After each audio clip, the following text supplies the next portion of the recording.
What's up, Colorado? Chris Lopez here, and today we are doing a case study about a Denver investor who went down to Pueblo, bought a single-family home, executed the BRRRR strategy, and had a great time doing some great results. So we're going to break it down.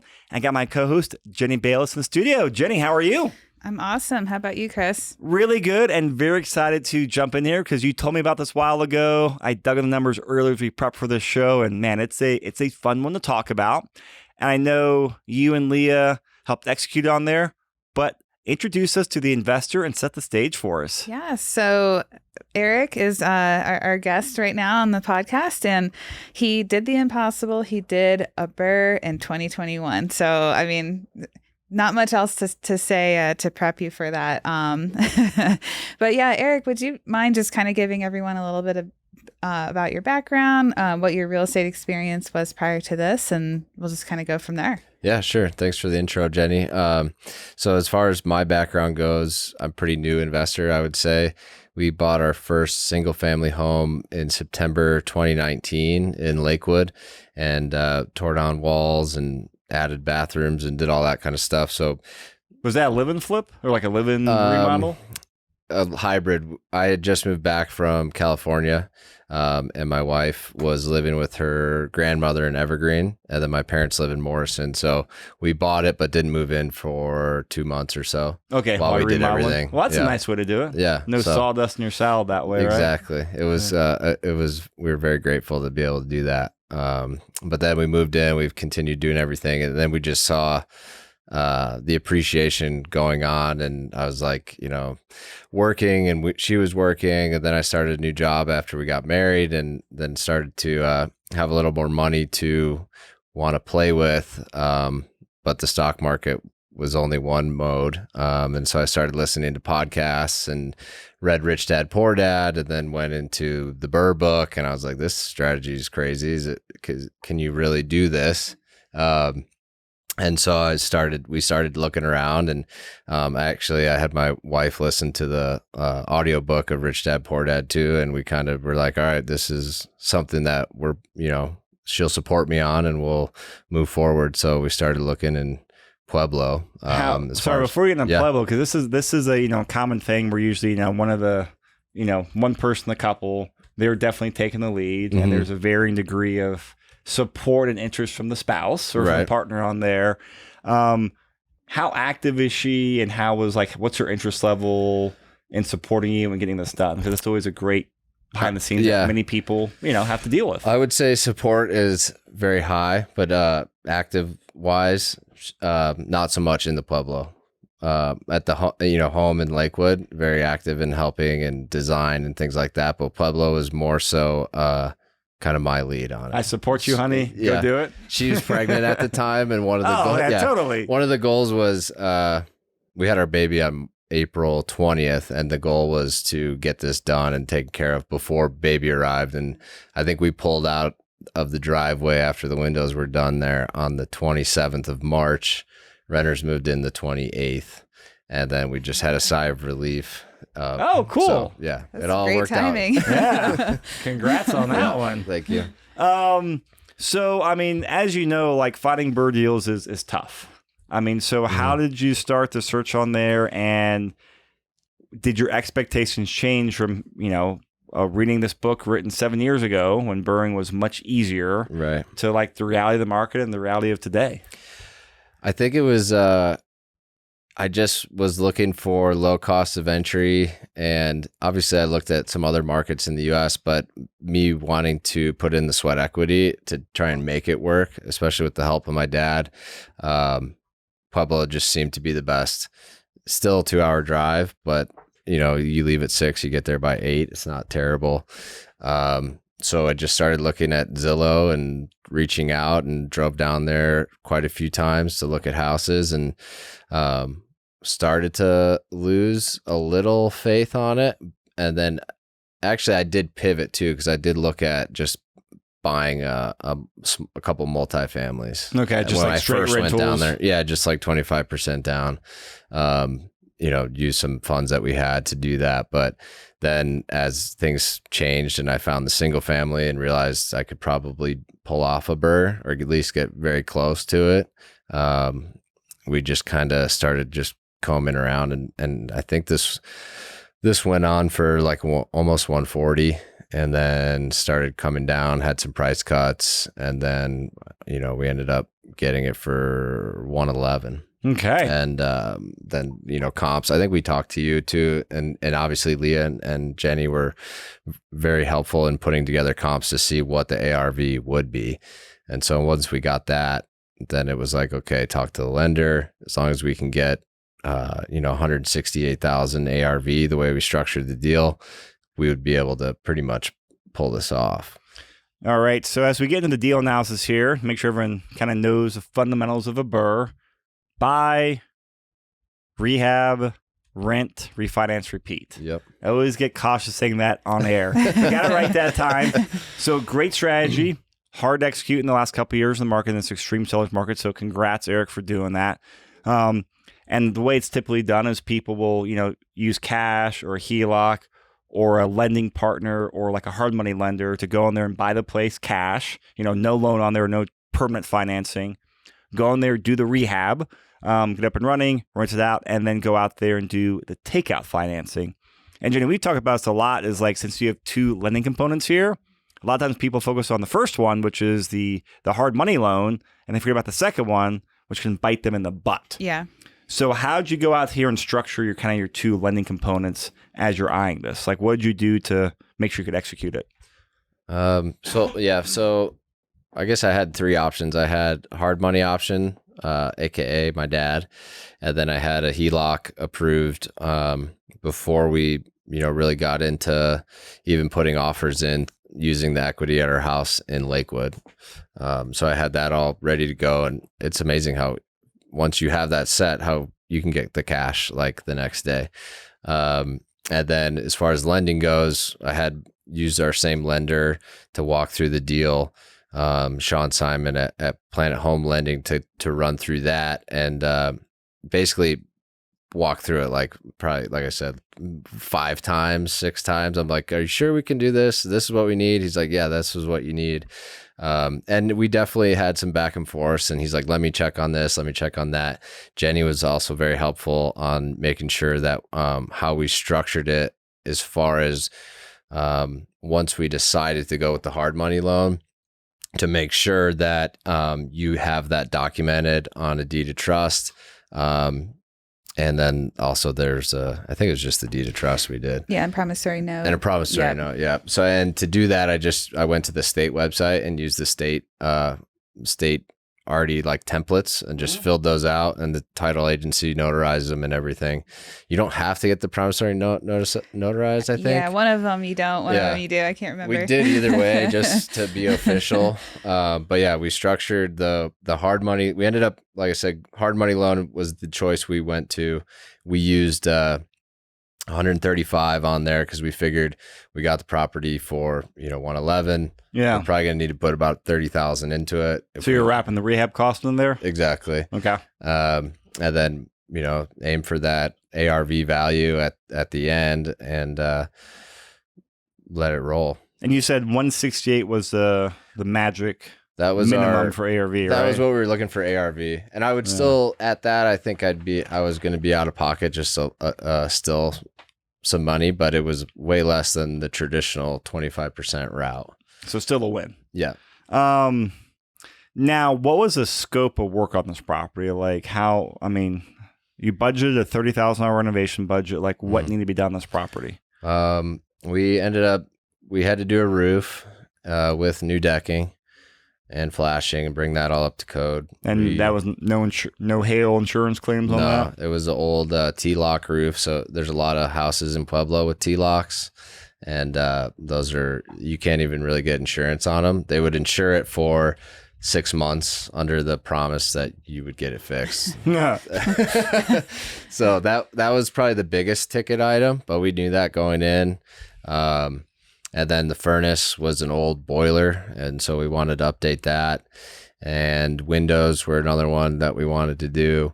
And then everything else was kind of just paint and carpet and just kind of fixing things up. Okay. Changing all the outlets, all that stuff. So, I mean, it doesn't sound like, nothing crazy on the work side, right? Like definitely some work, but no major. Yeah, I mean, we contracted the roof. We had a few different quotes, which, roofing prices went through the roof too. Play on words, I suppose. But I mean, we had quotes from like 17 to 18,000 down to 11. And we ended up going with the local guys, and they were 11 grand. Windows had quotes all over the place, but we got 12 new windows. And that was probably our biggest setback as far as timing goes, because we had planned to like do a 2-month turnaround. But windows, we put in the order in January, and they were supposed to be, or December 15th, and they were supposed to be there towards the end of January and to be wrapped up.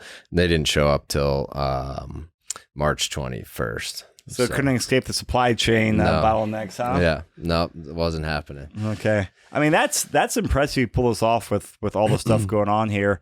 So you outsourced or contracted roof and furnace, local vendors. Yeah. And then the other stuff, like the cosmetic stuff, the painting, the small stuff, did you handle most of that? Yeah. Painting. We did the window install. We did. Is this you and a buddy or me and my dad? And you I did have a friend come down the last weekend because we were on crunch time to help with the window install. Okay. But we did the window install on a Friday, Saturday, and we were back home Saturday night. So you did a lot of the work yourself. What did the actual budget come in at, and how was the timeline other than the windows? I think we rolled in right at like 26 or 27,000. I think it was where we were, and I did roll in some fuel costs there. That was definitely getting annoying for a while. I think I made 25 trips down there.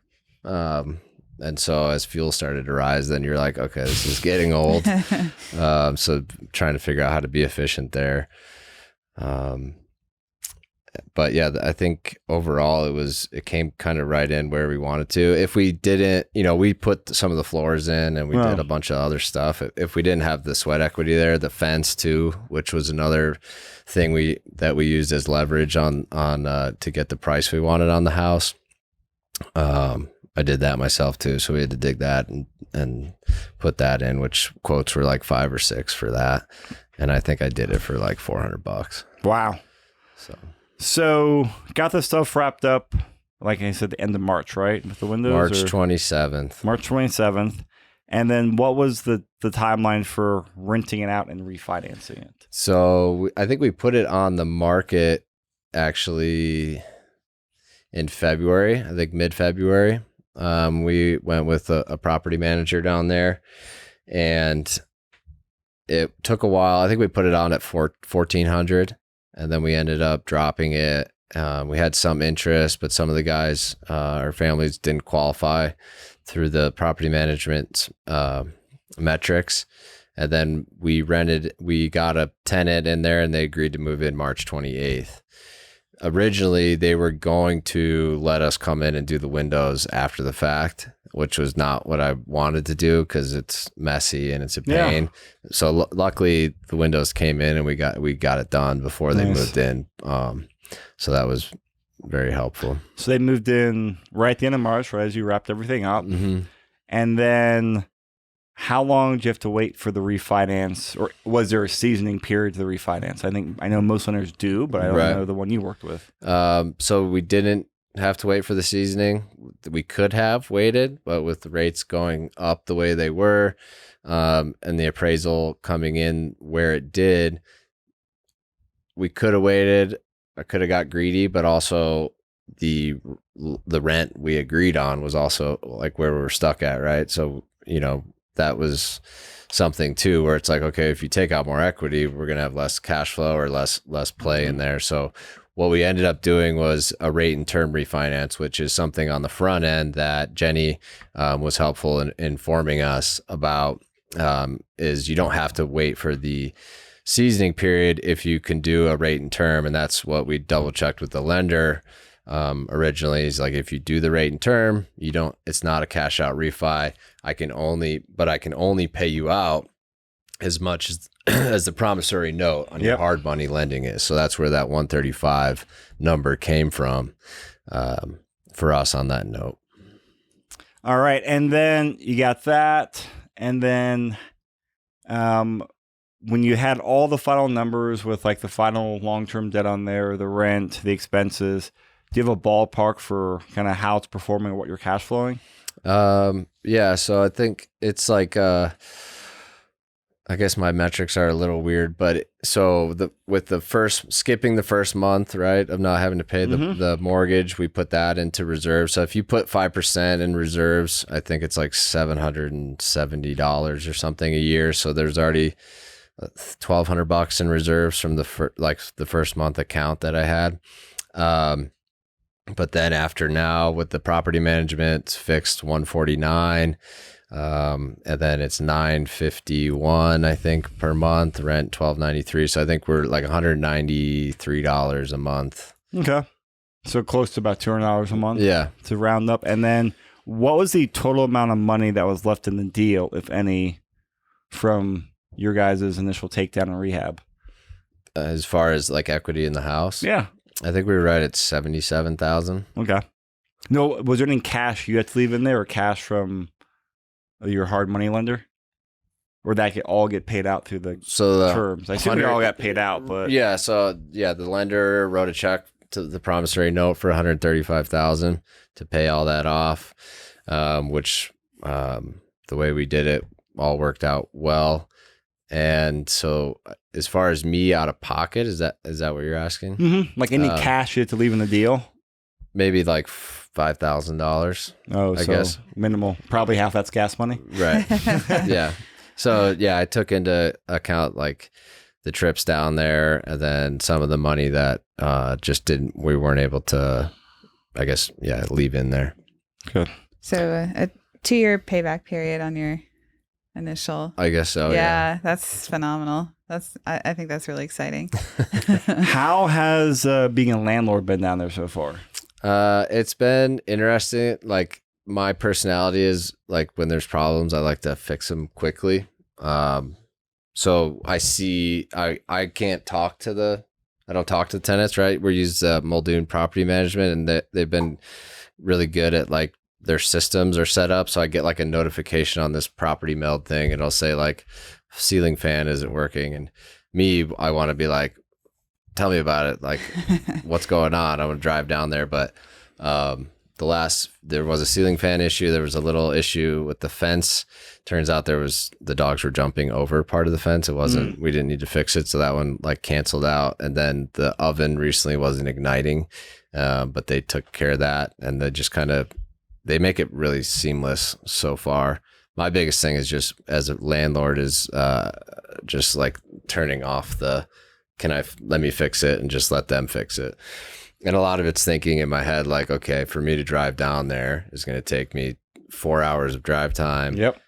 $50 in gas, plus whatever it is to fix it. So if it's something like they have a threshold, if it's under $250, they don't call you and they don't have to put a report in. So the last few issues were less than that. And once you start to get in that mentality of them managing it for you and think like that, it's been pretty easy. Yeah, it's definitely a mindset shift going away. Like, oh, I can do that for cheaper, from a pure just money leaving my wallet standpoint. Mm-hmm. But when you take into account the time, the opportunity cost, I mean, the more you think about it, the more you get into it. I think more and more people shift towards, hey, there's that trade-off because they can save $1, waste your entire Saturday saving $20. Exactly. I mean, probably not a win. Yeah, and I think it's like I think I've heard Jenny say it before too. Like the $190 a month isn't what we're in it for. For me, it's the long term hold and long term appreciation, and hopefully leverage this down the road to tie it into another property, right? So yeah, let's talk about that. What are your longer term goals here? Like, you got your primary in Lakewood, you got a really good rental with minimal cash in Pueblo. What's the long term goal, and what's the path to get there?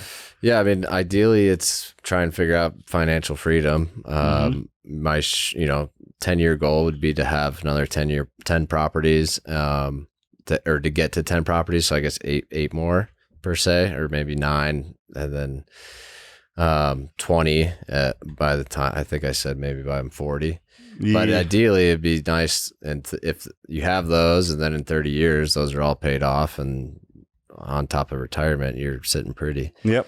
But things change, and who knows, I could end up selling a couple, 1031 them into a bigger, more cash flow property. But I think, and sometimes I feel like people are like, you got to stick to your goals, and I think it's important to have that goal, but with what we've seen happen in the real estate market, like being able to pivot and get creative and open to opportunities, I think is important too. So I have my goal, but I'm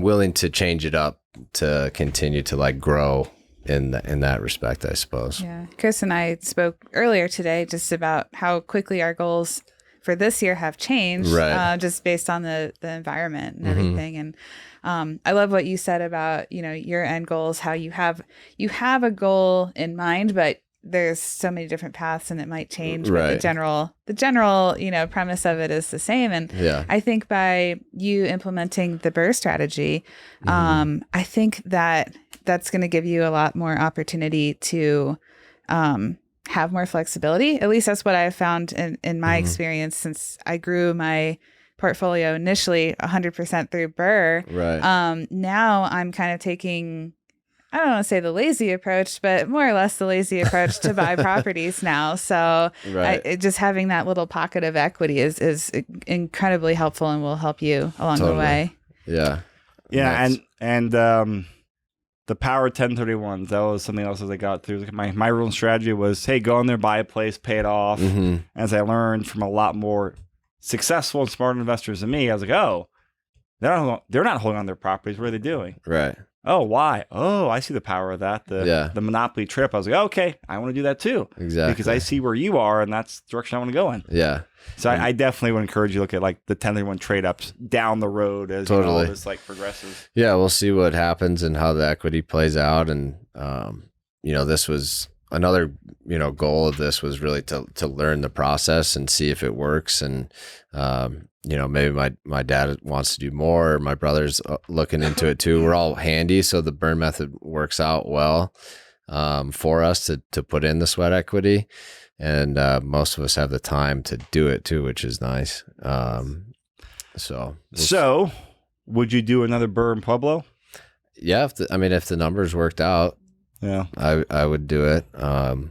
It seems like you'd probably have to put up more now. I don't think you can find a $111,000 deal to. No, that's Jenny. I haven't seen any lately. Yeah. But who knows? Maybe I'm okay to wait a little bit right now and just see which. Now that I have one, like if I didn't have this one, I'd still be like trying to like make it work. But now I feel a little relieved, and now I know the process. So we'll see what happens. Cool. Awesome. Well, this has been fantastic. Love learning about the deal. Love learning about your goals. How can people get a hold of you? Because, one of the power things about this podcast is the power of networking. We have a lot of local investors up and down the Front Range. Listen to it, plug into it. So we always like to use this opportunity to help people connect with each other. So, general connections, and if there's anything specific you're looking for partnerships or ideas or whatever, this is a good venue. So how can people get a hold of you? If people just want to email me, just ejbojan, BOJAN @gmail.com. That's really the best way. Cool. We'll put that in the show notes so people can just click it and not worry about trying to copy it down. So Jenny, this was a deal, you and Lee helped them buy last year. Looking at today's market with inventory, interest rate, the new market we shifted into, what's your general kind of attitude or advice for people to say, oh, I want to BRRRR in Pueblo like Eric did? Yeah. What's your comment? I think that there's a lot of risks to it in this environment today, just because there's supply costs. We don't really know what your rehab budget's going to come in at. Interest rate risk is kind of my sticking point for not wanting to do a BRRRR right now. So it's just kind of, being open to the idea that there's a lot more risk involved is kind of my thought on that. Great. Yeah. Well, great advice. Eric, thank you for coming to the studio. We very much appreciate you coming in here, Always fun doing them in person. And again, congrats on the BRRRR. Thank you. And as you get number 2, it's number 2 rental property lined up, let us know, and we'll do a new podcast to keep following along. Cool. So thank you, Journey. Thank you, listeners and viewers. Thank you. Make sure you like the video, leave a comment. Get any questions, hit me or Jenny up. We'll see you next week.